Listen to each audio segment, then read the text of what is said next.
오늘은 어린이날입니다.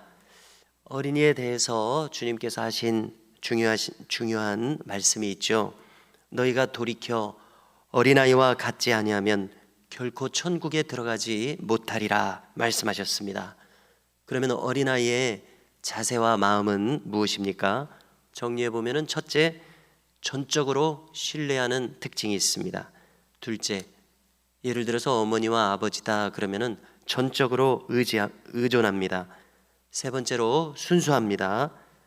이것은 그 거짓 없는 마음과 연결되어 있어서 그렇습니다. 다섯째로 맑은 눈동자를 가졌습니다. 아직 때묻지 않은 순수한 마음이 비쳐 있다고 생각합니다. 여섯째로 참으로 놀라운 수용성입니다. 받아들이는 그런 힘입니다. 이것은 믿기 때문에 받아들이게 되고 또 의심치 않게 됩니다.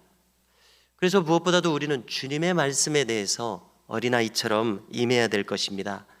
주님의 말씀이 어린아이에게 그런 대접을 받는 것처럼 우리로부터 이런 대접을 받아야 될 것이다, 이런 점을 생각해 봤습니다.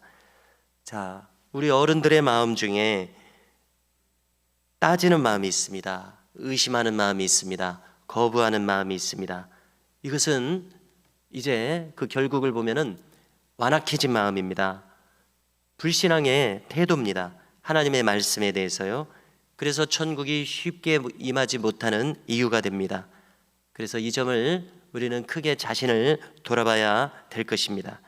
그래서 바라기는 우리가 주님을 상대하면서 또 주님뿐만 아니라 우리 주변의 사람들을 상대하면서 어린아이와 같이 그렇게 믿음으로 행한다면 우리 가운데 더욱 놀라운 은혜가 있을 것이라고 믿습니다.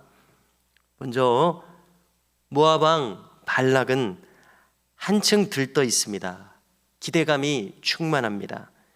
왜냐하면 자기가 바라고 기대하는 발람 선지자가 드디어 오고 있기 때문에 그렇습니다.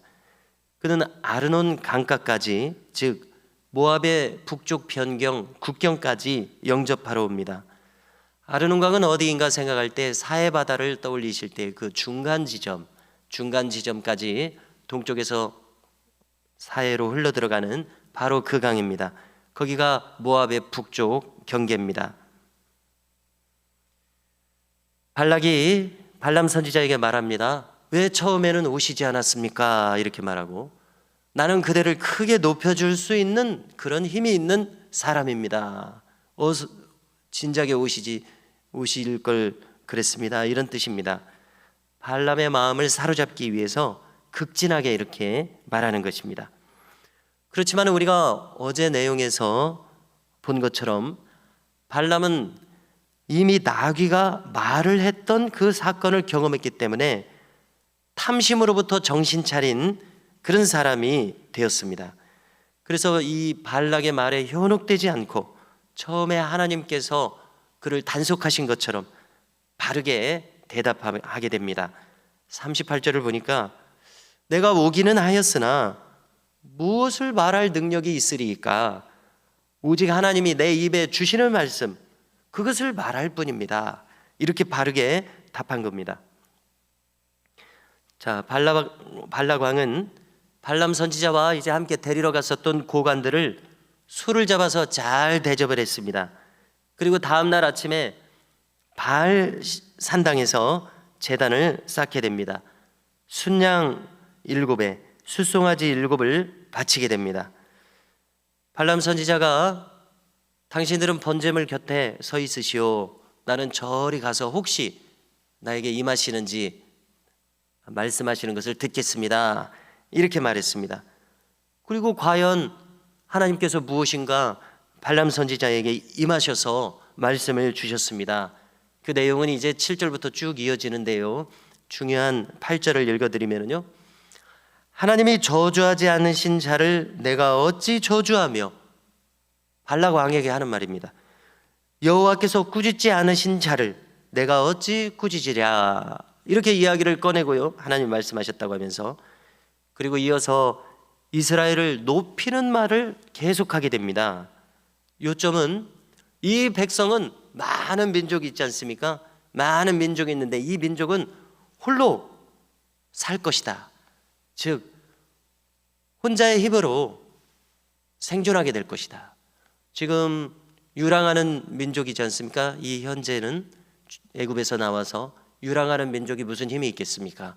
그런데 홀로 생존하게 될 것이다. 이렇게 높이고 있어요. 하나님께서 함께 하시니까 그렇죠. 그리고 내가 그를 여러 민족 중에 하나로 여기지 않으리로다. 하나님이 이렇게 말씀하셨다는 것입니다. 국가 단위로 따지면은 오늘날에도 200여 국가, 민족 단위로 따지자면은 훨씬 더 많은 민족이 있겠죠. 그럼 무수한 민족 중에 그저 똑같은 민족 하나 이렇게 생각하지 않는다는 것입니다. 무슨 뜻입니까? 선택한 민족이라는 것입니다. 하나님 보시기에 특별한 민족이다. 그래서 우리가 한번 성경 전체를 놓고 한번 곱씹어 본다면요, 여느 다른 민족과 같지 않고 특별한 민족이라는 것은 결국은 무슨 뜻이 되겠습니까? 한번 헤아려 보십시오. 모든 성경 지식을 동원해서 헤아려 보십시오. 결국 무슨 뜻이 되는 겁니까? 이 민족을 통해서 메시아를 오게 하겠다. 죄를 대속하시는 메시아, 그분을 오게 하겠다. 성육신하게 하겠다. 그런 뜻이 되고 있는 것입니다. 우리가 성경을 요약할 줄 알아야 되지 않겠습니까? 그러니까 이 내용을 이렇게 요약하는 겁니다. 결론을, 성경의 결론을. 자, 이렇게까지 생각할 때 너무나 놀라운 일이 되는 겁니다. 이 민족을 하나님이 특별한 민족이라고 생각하시는 것은 너무나 놀라운 일이 되는 것입니다. 그래서 저는 늘 이 발람 선지자 이야기가 3장, 4장 길게 나오지 않습니까? 우리가 성경을 통독한다고 할 때 무슨 발람 선지자 이야기가 4장, 3장에 걸쳐서 이렇게 길게 나오나, 이렇게 중요한 인물인가, 너무나 오래 읽게 된다, 이런 느낌을 가진 적이 있습니다. 여러분들은 혹시 그런 느낌을 가지셨습니까?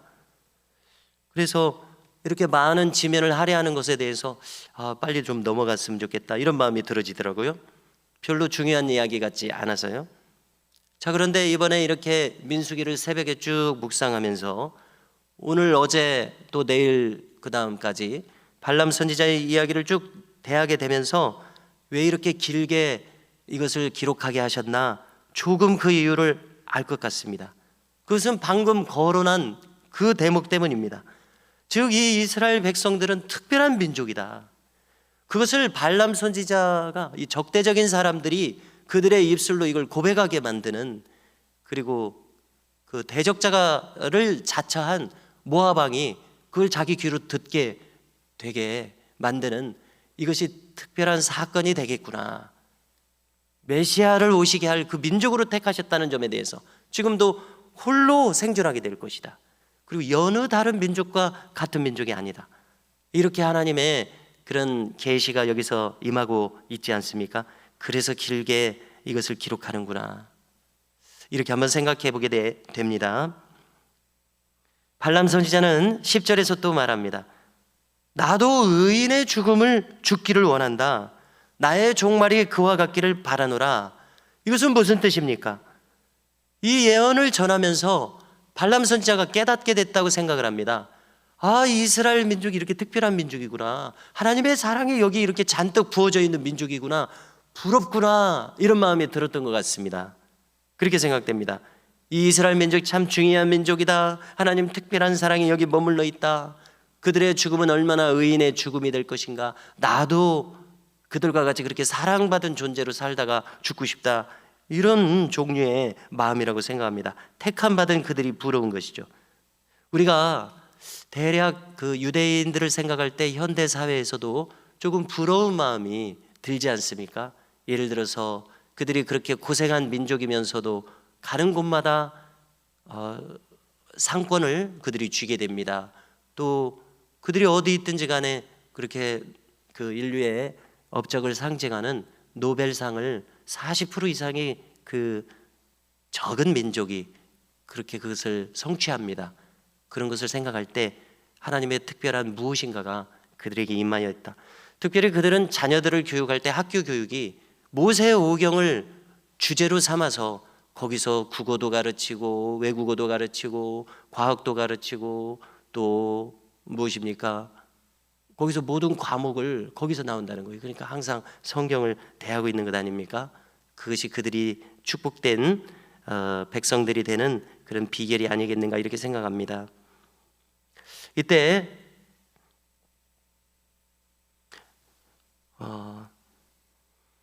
발라강이 이야기합니다. 그가 크게 실망하게 됩니다. 그대가 어찌 내게 이같이 행하느냐? 나의 원수를 저주하라고 그대를 데려왔거늘 그대가 오히려 축복하였도다. 발람 선지자가 대답합니다.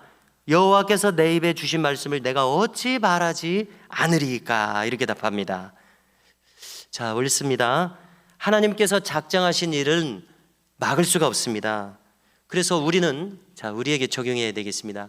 우리는 영적 이스라엘입니다. 무슨 뜻입니까? 우리는 선택된 한 사람 한 사람이란 것을 믿으십시오.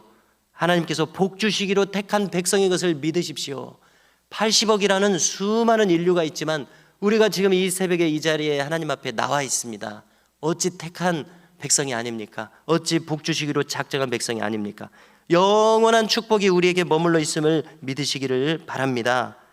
그래서 우리는 그에 걸맞게 오늘 어린이 주일 어린이들처럼 전적으로 그것을 믿는 것입니다. 그래서 믿음으로 반응해서 남은 인생을 살아야 될 것입니다. 결코 택하고 복 주신다는 것을 의심치 마십시오. 이 어린아이의 믿음으로 승리하는 우리 모두가 되시기를 축복합니다.